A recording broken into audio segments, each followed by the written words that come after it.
In the marble halls of Manhattan's most powerful family, 16-year-old Serafina Rothschild hasn't spoken a single word in 10 years. Not one. Doctors call it selective mutism.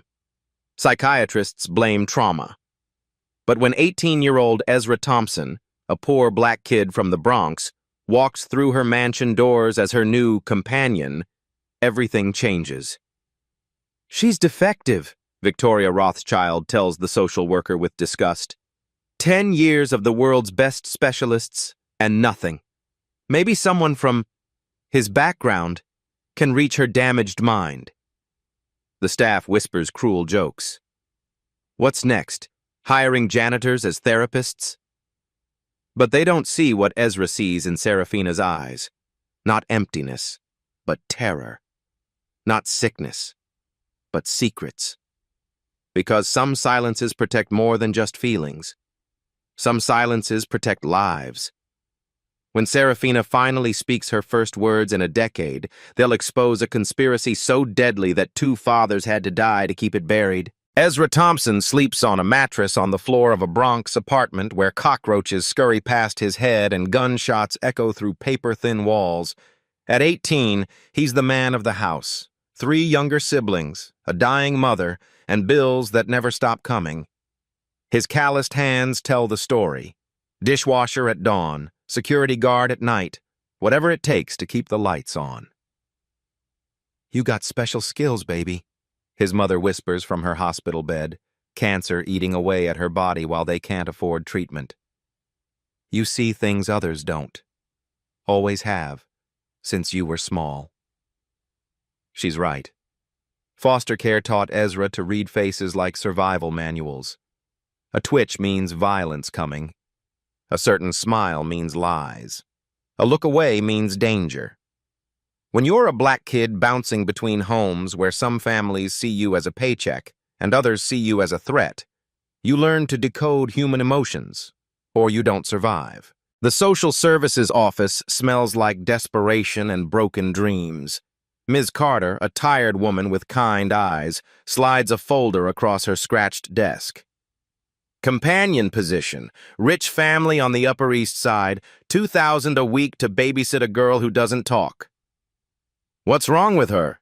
Ezra asks, already calculating how many of his mother's medical bills that money could cover. Nothing, according to her stepmother. Everything, according to everyone else. The Rothschilds have tried every specialist in the world. Now they want to try unconventional methods. Ms. Carter doesn't say what they both understand. They want to try someone expendable. The Rothschild estate rises from Fifth Avenue like a monument to old money and older secrets. 30 rooms, 12 bathrooms, and staff who move like ghosts through halls lined with paintings worth more than Ezra's neighborhood. Victoria Rothschild greets him at the service entrance, not the front door, never the front door for people like him. "You'll address me as Mrs. Rothschild," she says, looking at him like he's something unpleasant she stepped in. "You'll use the service elevator, you'll eat in the kitchen with the other help, and you will not, under any circumstances, fill that girl's head with ideas above her station. She's damaged enough without your influence." The word influence drips with so much contempt that Ezra's jaw clenches. But he thinks of his mother's medical bills and swallows his pride. Head butler Harrison, a thin man with dead eyes, leads Ezra through a maze of marble corridors. "The girl sits in her room all day drawing pictures that make no sense," he explains with obvious distaste. "Sometimes she has episodes, screaming fits, but no words. 10 years of that nonsense. Her stepmother's patience is wearing thin." "What happened to her real mother?" Ezra asks. Harrison's steps falter slightly. "Dead. Long time ago. Natural causes." The lie sits heavy in the air between them. Serafina's room could house Ezra's entire family. Floor-to-ceiling windows overlook Central Park, but heavy curtains keep the sunlight out. She sits at an antique desk, hunched over a sketch pad, her blonde hair falling like a curtain around her face. When Ezra enters, she doesn't look up, but her pencil stops moving. Hey, he says softly, the way he used to talk to scared kids in foster care. I'm Ezra. No response. But her shoulders tense, and Ezra notices something the fancy doctors probably missed. She's not drawing randomly. Every line is deliberate, purposeful. The sketch shows shadowy figures around what looks like a man falling, but the perspective is wrong, like a child's memory of something terrible. Do you mind if I sit? He doesn't wait for permission, settling cross-legged on the Persian rug. I used to draw too when I couldn't find words. Sometimes pictures say things voices can't. For the first time, Serafina glances at him. Her eyes are blue like winter sky, but they hold something that makes Ezra's street-sharpened instincts scream danger. She's not broken. She's terrified. And in that split second of connection, Ezra understands why every specialist has failed. They've been trying to fix someone who isn't sick. They've been trying to heal someone who's been protecting herself the only way she knows how. Serafina returns to her drawing, but something has changed. The pencil moves differently now, more urgently, as if his presence has awakened something that's been sleeping for 10 years. The racism starts immediately, dripping like poison through every interaction. At breakfast, cook Maria Rodriguez sets a plate in the kitchen corner while the other staff eat at the main table. That's your spot, Harrison announces with a thin smile. We maintain order in this house. When Ezra reaches for orange juice from the main pitcher, Harrison's hand stops him. Staff juice is in the refrigerator, different container. The message is clear. Even among servants, there's hierarchy, and black boys from the Bronx rank at the bottom. The cruelty escalates during Victoria's dinner party. Manhattan's elite fill the dining room, their laughter echoing off crystal and silver while Ezra serves appetizers. Victoria's voice cuts through the conversation like a blade. Our latest experiment, she announces to her guests, gesturing at Ezra with her wineglass. They breed them tough in the ghetto, don't they? Street instincts where civilization failed. Perhaps what our precious daughter needs isn't another Harvard psychiatrist, but something more primitive. The guests laugh, the sound sharp and ugly. Senator Morrison, a fat man with dead eyes, grins wide. Brilliant, Victoria. Sometimes you need a junkyard dog to reach a rabid animal. Careful, though, Judge Hartwell adds between sips of $1,000 wine. You know how they are. Give them an inch, they'll steal everything that isn't nailed down. Ezra's hands shake as he refills water glasses. Every instinct screams at him to speak, to defend himself, to shatter their comfortable racism with words that would cut deep. But his mother's face appears in his mind, pale, weak, fighting cancer they can't afford to treat. He swallows the rage and keeps serving. Upstairs, Serafina sits at her window, watching the dinner party through the glass. Her pencil moves frantically across her pad, sketching the same shadowy figures over and over. When she sees Ezra being humiliated, something flickers across her face, not pity, but recognition. She knows what it feels like to be powerless. The psychological warfare intensifies daily. Security guard Webb, a mountain of muscle with dead shark eyes, begins following Ezra everywhere. Can't be too careful, he explains with a cold smile. Your kind has a reputation. When Ezra asks for medical supplies to treat his mother, head housekeeper Mrs. Patterson shakes her head with mock sympathy. Oh, honey, we can't have staff stealing medications. Insurance liability, you understand. Surely someone like you knows about creative ways to get what you need. The accusation hangs in the air like a noose. But the worst comes during Serafina's therapy session with Dr. Blackwood, Manhattan's most expensive psychiatrist. Victoria insists Ezra observe to learn proper techniques, but really to watch him be put in his place.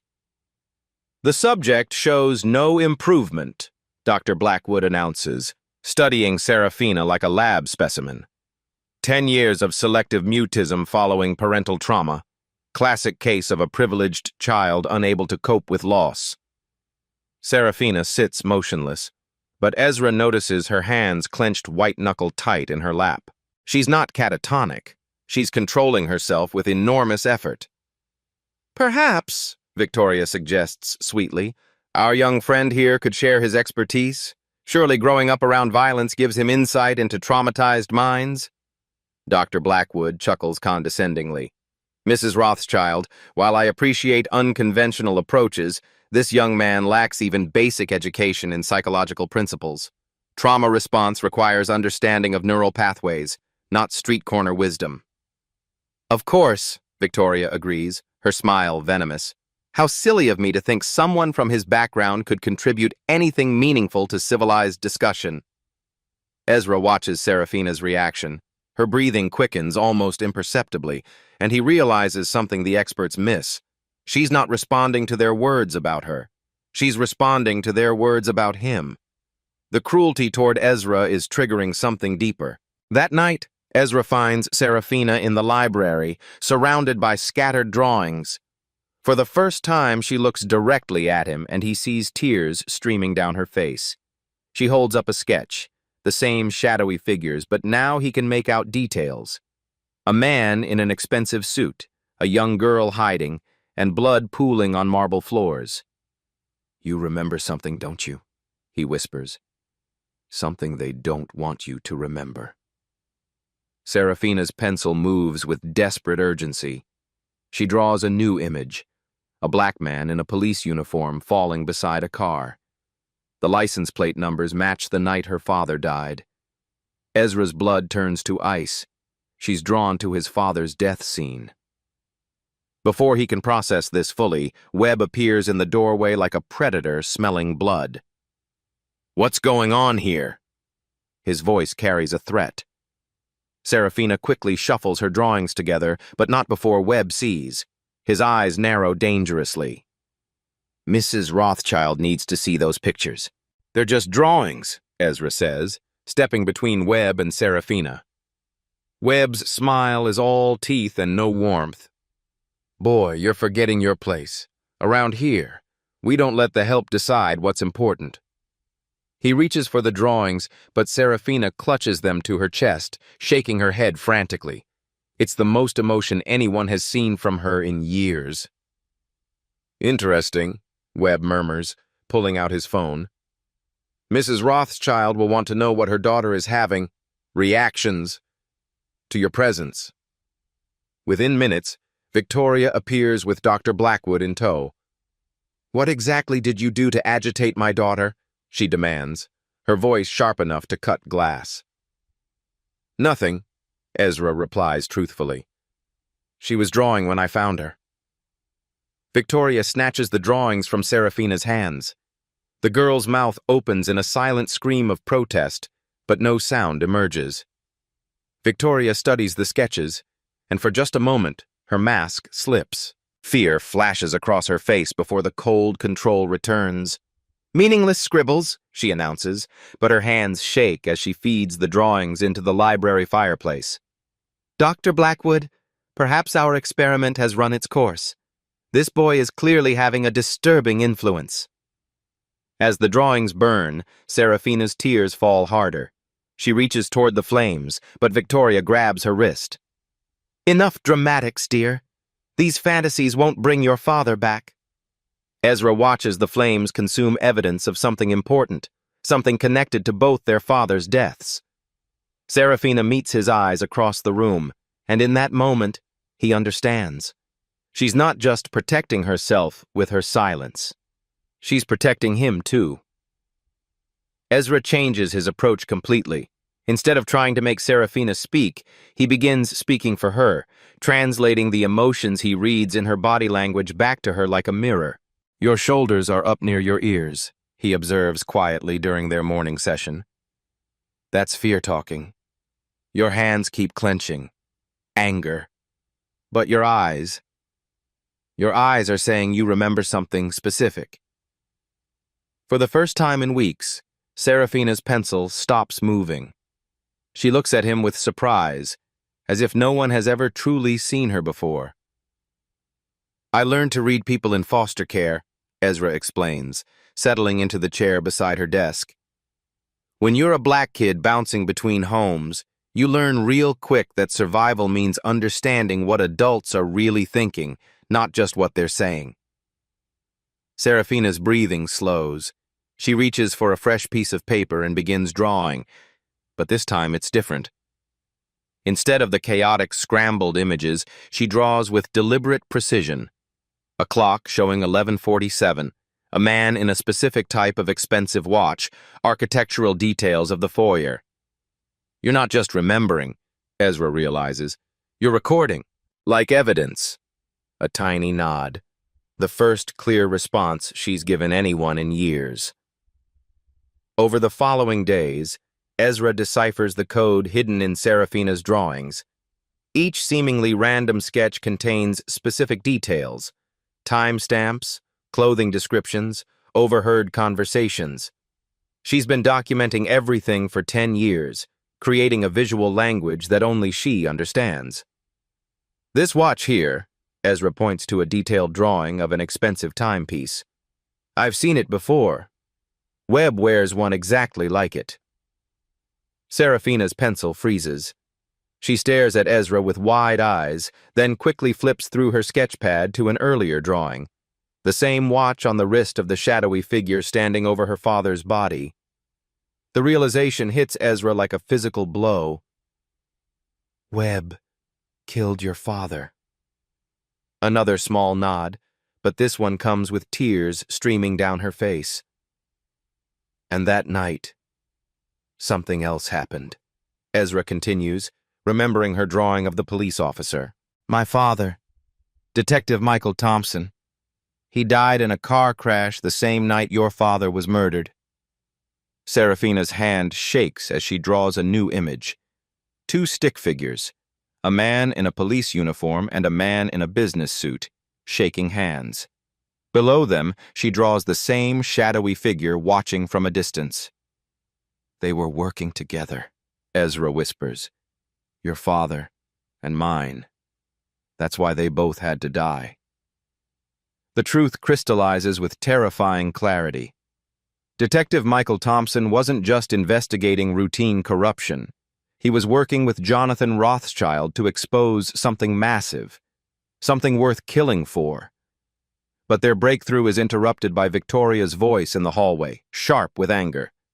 I don't care what the contract says, I want him gone today. Ms. Carter's voice responds firmly.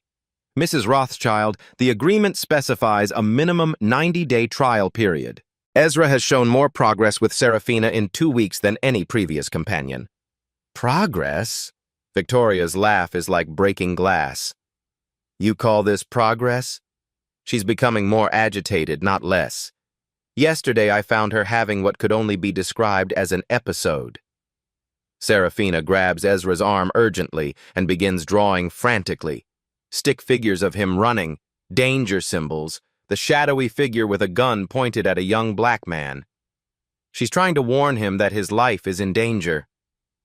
I understand, Ezra whispers, but I'm not running. We're going to finish what our fathers started. For the first time in 10 years, Serafina's mouth moves, forming a single silent word. No. The word carries no sound, but the intent is clear. She's terrified for him, just as he's becoming determined to protect her. Victoria's heels click closer to the door. Serafina quickly gathers her drawings, but instead of hiding them, she does something that shocks Ezra completely. She tears out a specific page and hands it to him. The drawing showing both their fathers together. It's evidence. Proof that their deaths were connected. Ms. Thompson's companion services will continue as contracted, Victoria announces icily as she enters the room. But with additional supervision, Mr. Webb will be monitoring all interactions for safety purposes. Webb appears behind her like a mountain of menace, his dead eyes focusing on Ezra with predatory intensity. Looking forward to getting to know you better, boy. The threat hangs in the air like smoke from a gun barrel. But as Victoria and Webb leave, Ezra notices something that gives him hope. Serafina reaches into her desk drawer and pulls out a small key. the key to a locked journal she's been keeping hidden.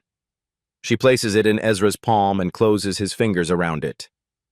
The alliance has formed. Two children of murdered fathers, united by a decade of silence and a thirst for truth that won't be buried any longer. The key unlocks more than just Serafina's journal. It unlocks 10 years of carefully documented evidence hidden behind a false panel in her bedroom closet. Page after page of detailed drawings showing money exchanges, secret meetings, and faces Ezra recognizes from Victoria's dinner parties.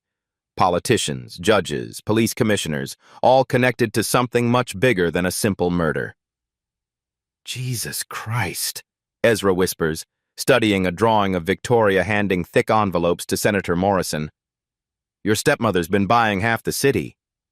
But the most damning evidence is a series of sketches showing Victoria meeting with Webb the night before the murders. In precise detail, Serafina has drawn her stepmother pointing to photographs of both Jonathan Rothschild and Detective Michael Thompson, then sliding a briefcase across a table. Ezra's street instincts, honed by years of survival, kick into overdrive. Using his janitorial access to move freely through the mansion, he begins his own investigation. Late at night, when the family sleeps, he searches Victoria's private office with the skills learned in foster homes, where finding hidden money or drugs meant the difference between safety and danger. In Victoria's desk, behind tax documents and charity paperwork, he finds a burner phone. The text messages make his blood run cold.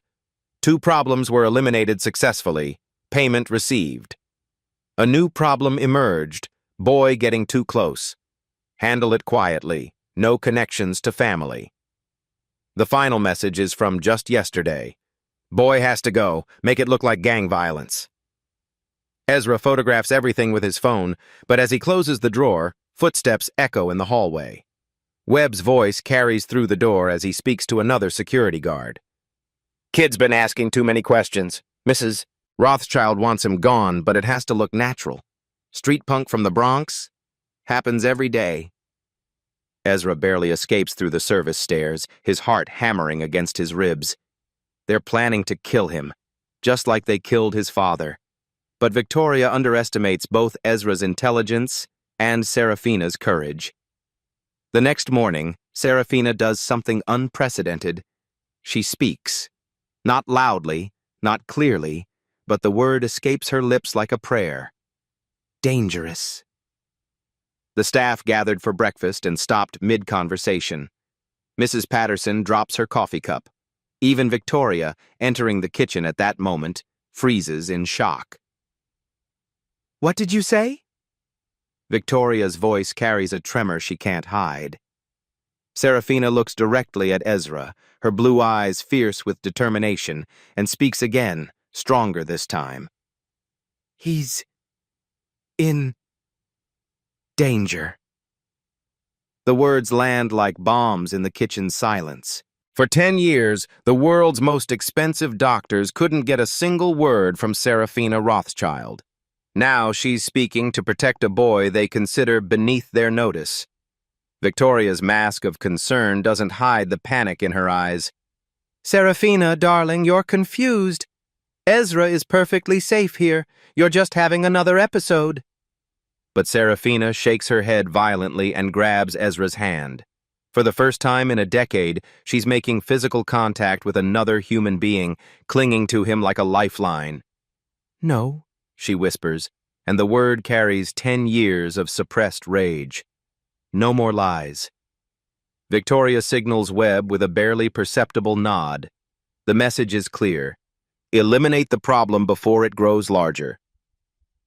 That afternoon, while Ezra is walking to the corner store for his mother's medication, Webb's plan unfolds. 3 men in hoodies approach him on the empty street, the kind of staged robbery that happens to young black men every day in New York, the kind where the victim accidentally dies and no one asks too many questions. But Ezra's foster care experience taught him more than just reading emotions. It taught him how to fight dirty, how to survive when the odds are stacked against him. When the first attacker lunges with a knife, Ezra moves like water, using the man's momentum to send him crashing into a parked car. The second man swings a baseball bat, but Ezra ducks and drives his elbow into the attacker's solar plexus, dropping him gasping to the asphalt. The third man reaches for a gun, but Ezra's already moving, grabbing a loose brick from the construction site beside them and hurling it with deadly accuracy. As sirens wail in the distance, someone called 911. Webb's hired thugs flee, leaving behind only their weapons and Ezra's certainty that Victoria wants him dead. But Ezra doesn't run. Instead, he does something that surprises even himself. He calls Detective Sarah Martinez, his father's former partner, the one cop who never believed the official story about Detective Thompson's death. "Detective Martinez, this is Michael Thompson's son. I think it's time we talked." The meeting happens in a diner in Queens, far from Manhattan's power corridors. Detective Martinez, a tough Latina woman with intelligent eyes and premature gray hair, studies the evidence Ezra has gathered. Photos of Victoria's burner phone, Serafina's drawings, documentation of the connected murders. "Your father was my partner for 6 years, she tells Ezra, her voice heavy with old grief. "He was investigating a money laundering operation through the Rothschild Charity Foundation. Millions of dollars meant for orphanages and hospitals diverted to offshore accounts.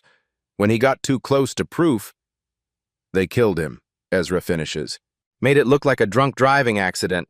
I knew it was bullshit, but without evidence." She trails off, studying Serafina's drawings. "But this changes everything. If the girl saw the murder, if she can testify—" "She's starting to speak," Ezra says.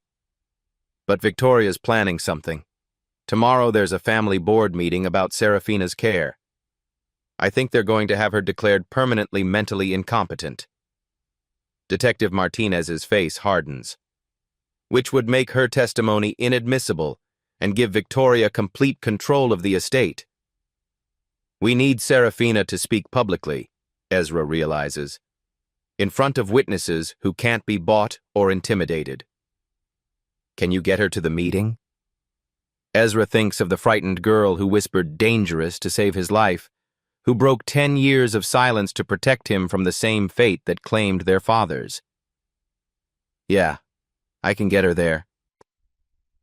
But as they plan their strategy, Ezra doesn't see Webb sitting 3 booths away, photographing their meeting with a telephoto lens. By the time he returns to the mansion, Victoria already knows about his alliance with Detective Martinez. The final confrontation is coming, and Victoria Rothschild is done playing games. The confrontation comes at dawn. Victoria storms into Serafina's room with Webb and 2 other security guards, finding Ezra helping her practice speaking simple sentences. The rage on Victoria's face is terrifying, the mask of civility completely dropped. "You stupid, arrogant boy," she hisses at Ezra. "Did you really think I wouldn't find out about your little meeting with Detective Martinez?" She throws photographs on the bed, images of Ezra and the detective talking in the diner. "You're just like your father, too stubborn to know when to quit." Serafina's eyes widened with sudden understanding. "Your father?" Her voice is still whisper-soft, but growing stronger with each word. Victoria laughs, the sound sharp and cruel. "Oh, she doesn't know? How delicious. Tell her, Ezra. Tell her exactly who you are." Ezra's throat feels tight, but he forces the words out. "My father was Detective Michael Thompson. He was investigating your stepmother's crimes when she had him killed." The revelation hits Serafina like a physical blow. She stares at Ezra, then at Victoria, pieces clicking into place in her brilliant mind. "The same night?" "The same night your father died," Ezra confirms. "They were working together. That's why they both had to die." But Victoria's smile grows wider, more vicious. "Such a touching reunion. The children of 2 dead heroes. But you're missing the best part of the story." She signals Webb, who produces a thick manila folder. "Your father wasn't just a corrupt cop taking bribes, Ezra. He was something much worse." "Yea." Webb opens the folder, revealing police reports and newspaper clippings. Detective Michael Thompson was under investigation by Internal Affairs for evidence tampering, witness intimidation, and taking payments from drug dealers. He wasn't a hero, boy. He was dirty as they came. "You're lying," Ezra says, but his voice wavers. "Am I?" Victoria's eyes glitter with malicious pleasure. "Your precious father was about to be arrested when he died. The car accident saved him from prison and saved his family from shame. We did you a favor." Serafina suddenly grabs Ezra's hand, squeezing tight. Her voice grows stronger, fueled by righteous anger. "No, she's lying. I saw the real meeting." Victoria's confidence falters slightly. "Serafina, you were 6 years old. You didn't understand what you saw." But Serafina reaches under her mattress and pulls out one final hidden journal, her most precious secret. The pages contain her earliest drawings, crude but detailed, showing the true sequence of events from that terrible night. "Daddy was scared," she says, her voice growing clearer with each word. "He found out about the missing money. Victoria was stealing from the children's charity." The drawings show Jonathan Rothschild discovering bank records, confronting Victoria, threatening to call the police. They show Victoria making frantic phone calls, meeting with Webb, paying him to eliminate the threat. "Detective Thompson came to help," Serafina continues, her 10 years of silence breaking like a dam. "Daddy called him because he trusted him. They were going to expose everything together." Ezra stares at the drawings, seeing the truth his father died for. Detective Michael Thompson wasn't corrupt. He was the one honest cop willing to take down a powerful family's criminal empire. Victoria's face has gone white. "Serafina, stop this nonsense. This. You're confused, traumatized.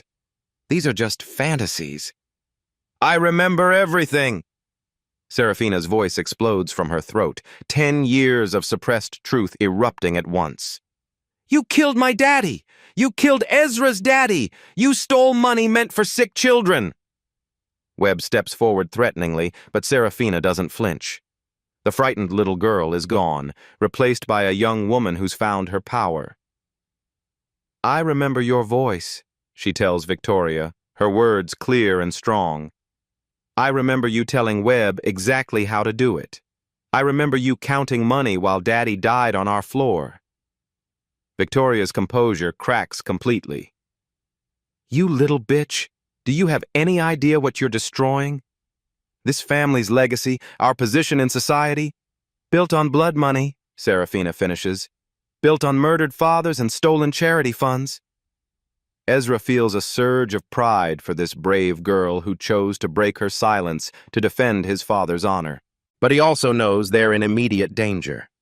Victoria's desperation makes her infinitely more dangerous. "Webb," Victoria says quietly, her voice deadly calm. "Handle them both. Make it look like a murder-suicide. The traumatized girl finally snaps, kills her companion, then herself." Webb draws his gun, but as he raises it, Serafina does something extraordinary. She looks directly at the security camera in her room and speaks clearly, loudly enough for the recording to capture every word. "My name is Serafina Rothschild, and I'm about to be murdered by my stepmother Victoria and her security chief Vincent Webb, just like they murdered my father Jonathan Rothschild and Detective Michael Thompson 10 years ago." The gun in Webb's hand gleams under the crystal chandelier as he calculates the kill shots. But Serafina's words to the security camera have changed everything. Somewhere in this mansion, her testimony is being recorded, and Victoria knows it. "Shut off the cameras!" Victoria hisses to Webb. "Now!" "Too late," Serafina says with newfound strength. "The system automatically uploads to the cloud storage. Daddy installed it for security." Victoria's face contorts with rage. She's spent 10 years building her empire on silence and secrets, and now it's all crumbling because a traumatized girl found her voice. But Webb isn't finished. "Cloud storage can be deleted," he growls, raising the gun toward Serafina. "Dead girls don't give testimony." Ezra moves without thinking, his foster care survival instincts taking over. He lunges forward, grabbing Webb's gun arm just as the weapon fires. The bullet shatters the window instead of Serafina's skull, sending glass cascading like deadly rain across the Persian rug. The fight that follows is brutal and desperate. Webb outweighs Ezra by 60 pounds and has military training, but Ezra has something the security chief lacks: the desperate strength of someone fighting for more than just his own life. Every punch he throws carries the memory of his father's death. Every dodge represents his determination to protect Serafina. Webb slams Ezra against the marble wall, stars exploding across his vision.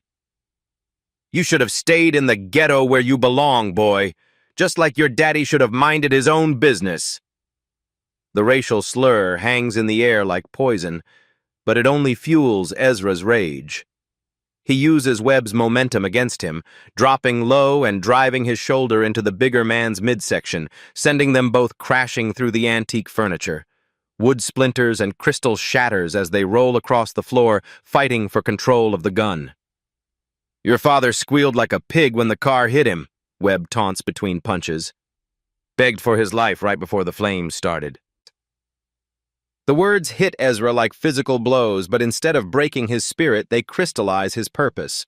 This monster destroyed his family, stole his childhood, condemned his mother to die slowly from poverty and untreated illness, all for Victoria's greed.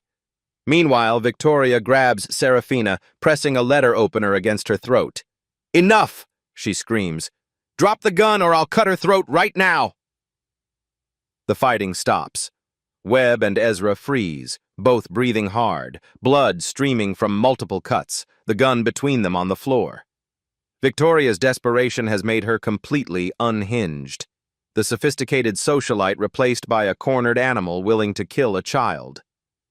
"You think you're so smart," Victoria snarls at Serafina, the blade drawing a thin line of blood. "You think you can destroy everything I've built? I've killed judges, prosecutors, witnesses. I've killed for less than what you're trying to take from me." But Serafina doesn't show fear. Instead, her voice grows stronger, clearer, as if 10 years of silence has given her words supernatural power. The board meeting starts in 20 minutes. They're expecting me to give testimony about my mental state. If I don't appear, they'll know why. Victoria's eyes narrow dangerously. "You're not going anywhere. Ever again." Suddenly, car doors slam outside. Through the broken window, black SUVs are visible on Fifth Avenue, FBI logos gleaming in the morning sun. "Yes, she is." The voice comes from the doorway where Detective Martinez stands with 3 FBI agents, guns drawn. "NYPD, FBI, drop your weapons now." Webb's face goes dead calm, the look of a professional killer calculating odds. "You're too late, cops. They're already dead." He dives for the gun on the floor, rolling toward the window. Ezra lunges after him, and they crash through the remaining glass in a shower of crystal shards, landing hard on the stone balcony overlooking Fifth Avenue. 30 feet below, morning traffic moves like ants. Pedestrians point and scream at the 2 figures fighting for their lives on the mansion balcony. Webb raises the gun, his finger tightening on the trigger, but Ezra fights with the fury of someone who's lost everything once and refuses to lose again. "This is for my father, you piece of shit!" Ezra grabs Webb's wrist, slamming it against the stone railing until bones crack and the gun spins away into space, clattering to the street below. "Your father was just the beginning," Webb gasps, trying to throw Ezra over the balcony.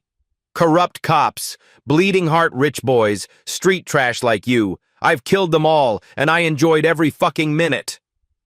But Ezra's street fighting skills, learned in foster homes and honed in survival, prove superior to Webb's brute force. A knee to the solar plexus doubles Webb over, and a perfectly timed uppercut sends the killer crashing backward into the mansion wall, where he slides down unconscious, his head leaving a streak of blood on the white stone.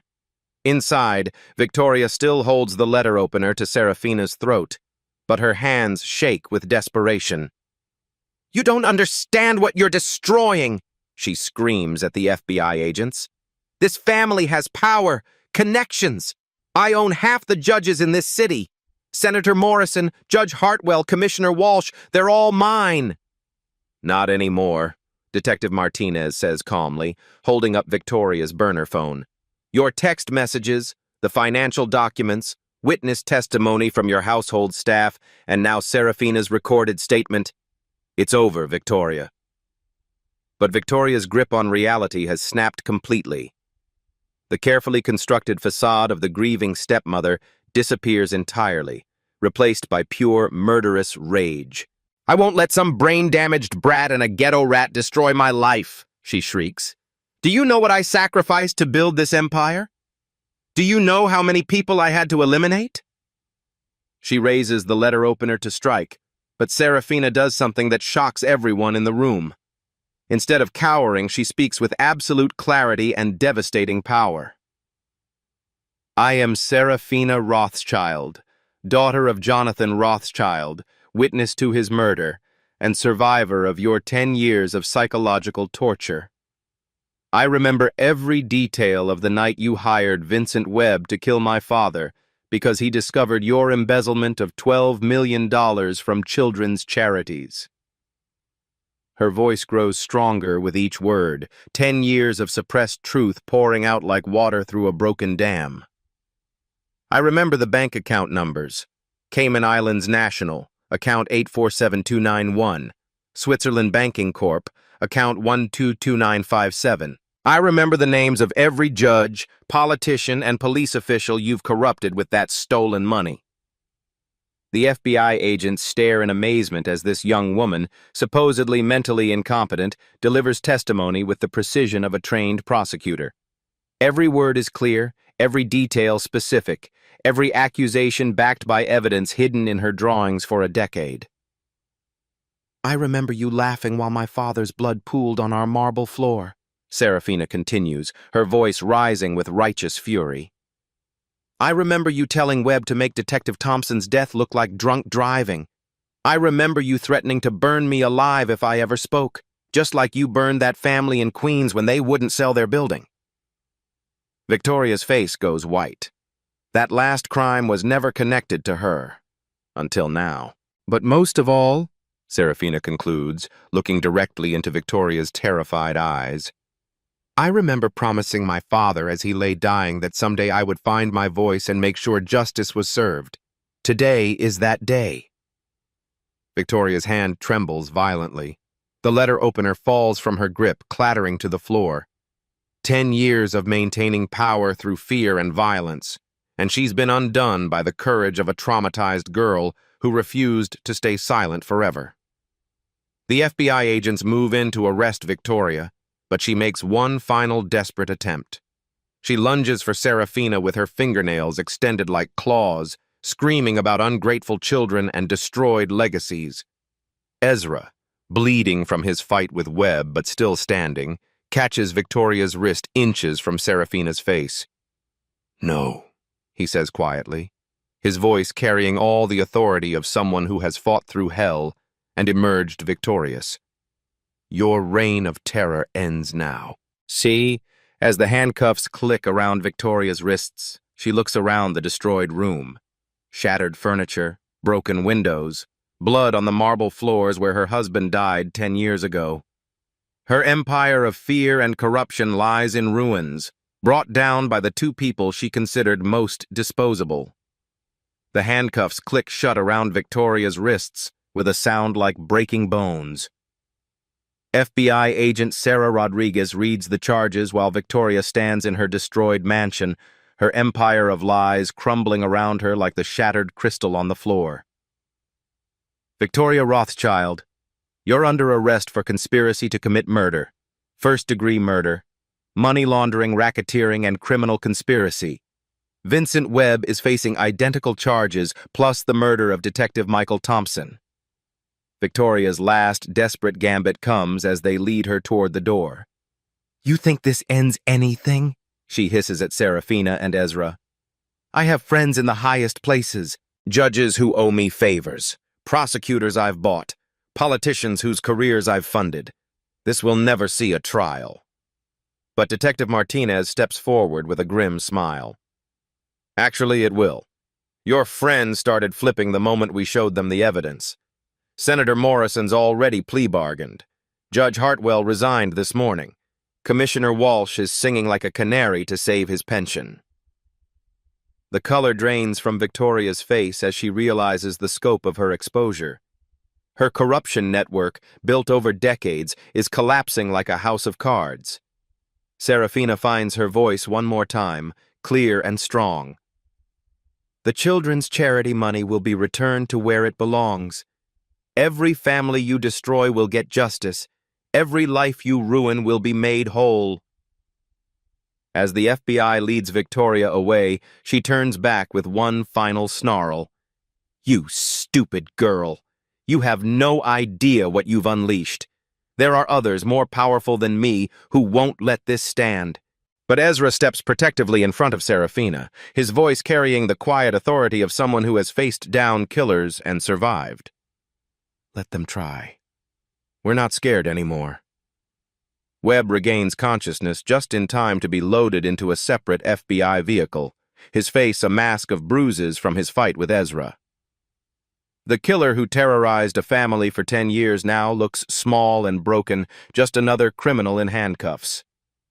Detective Martinez approaches Serafina and Ezra as the FBI vehicles disappear down Fifth Avenue.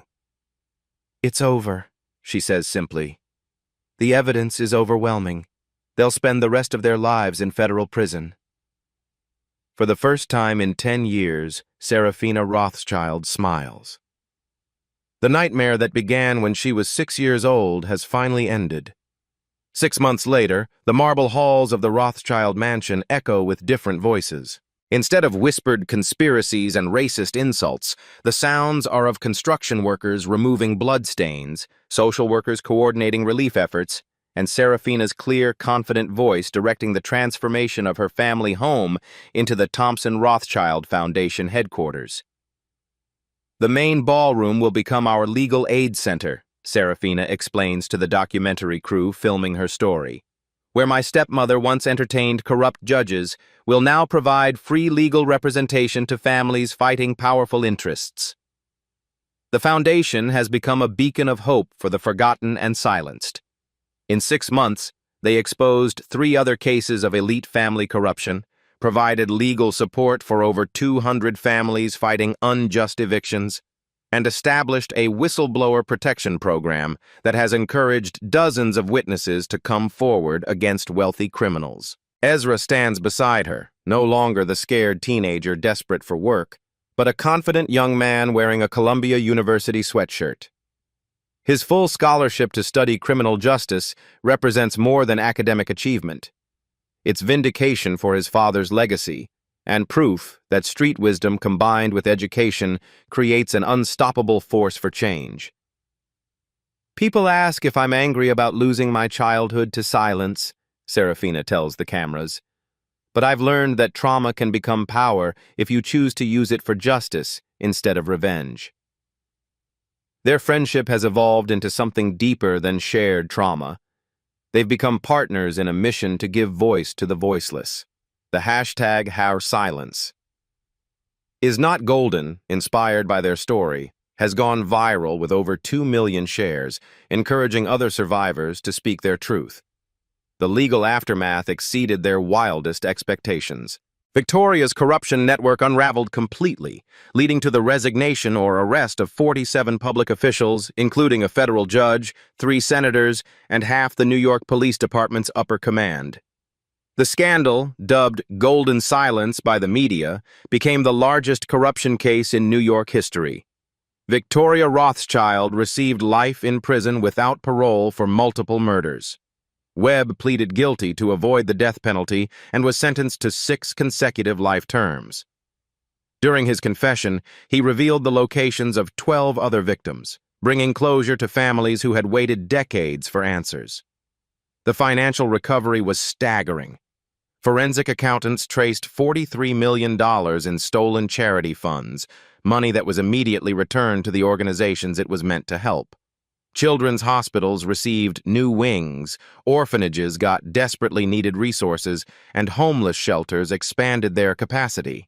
Ezra's mother, Teresa Thompson, received the cancer treatment that saved her life, funded by the Foundation's Medical Assistance Program. "My son didn't just get justice for his father," she told reporters. "He saved his whole family." The personal transformation in both young people is remarkable. Serafina has become a powerful public speaker, testifying before Congress about corruption in wealthy families and traveling to high schools in underserved communities to share her story of finding her voice. Ezra's street wisdom, combined with formal education, has made him a formidable advocate for justice. He's already working with Detective Martinez on cold cases involving suspicious deaths in powerful families using the same pattern recognition skills that saved Serafina's life. Their story inspired new legislation requiring independent oversight of family charitable foundations and mandatory reporting of suspicious deaths among wealthy families. The Rothschild-Thompson Act has been credited with preventing at least 6 planned murders of whistleblowing family members. But perhaps the most powerful change is personal. 2 young people who were broken by violence and racism have rebuilt themselves into symbols of hope. Their foundation's motto, "Silence protects the guilty, truth protects the innocent," appears on billboards across the country. "We can't bring back our fathers," Serafina explains in her TED Talk, which has been viewed 8 million times. "But we can make sure their deaths create something beautiful. We can make sure other children never have to choose between silence and safety." The truth that emerged from that blood-stained mansion reverberates far beyond one family's tragedy. Serafina and Ezra's story proves something profound. The most powerful voices often come from those who have been forced into silence, and the greatest healers are those who have survived the deepest wounds. Their victory wasn't just about exposing corruption or bringing killers to justice. It was about something more fundamental: the unbreakable human spirit that refuses to stay broken, the courage that grows stronger under pressure, and the bond that forms when people see past skin color and class to recognize shared humanity. "Every person watching this has met someone like Ezra," Serafina says in her viral TED Talk finale. "Someone who saw your worth when everyone else overlooked you. Someone who believed in your voice when the world tried to silence you. That person might have been a teacher, a friend, or a stranger who showed unexpected kindness." The statistics are staggering. Their story has inspired over 15,000 people to come forward with testimony against powerful abusers, resulted in the arrest of 230 corrupt officials nationwide, and led to the recovery of over $300 million in stolen charity funds. But the numbers don't capture the real impact. In schools across America, children who felt voiceless have found the courage to speak up against bullying. Abuse survivors have reported their attackers. Workers have exposed corporate corruption. Their story became permission for the powerless to reclaim their power. "Your voice matters more than you know," Ezra tells audiences, his words carrying the authority of someone who fought literal killers and won. "Your truth has the power to shatter systems built on lies. Your courage can save lives you'll never even meet." The movement continues growing. Silence. Is Not Golden has evolved into a global network of survivors supporting each other, sharing resources, and coordinating efforts to expose corruption wherever it hides. Here's your challenge. Think of one truth you've been afraid to speak, one injustice you've witnessed but stayed silent about. One time someone showed you kindness when the world showed you cruelty. Share this story and tag that person who believed in you when no one else would. Like this video if you believe ordinary people can do extraordinary things. Subscribe for more stories that prove your voice has power. Comment below with one word that describes how this story made you feel. Most importantly, if you see someone being overlooked, underestimated, or silenced, be their Ezra. Sometimes the person who needs your voice the most is the one everyone else has stopped listening to. Because remember, silence protects the guilty. Truth protects the innocent. And your voice might be exactly what someone needs to hear today.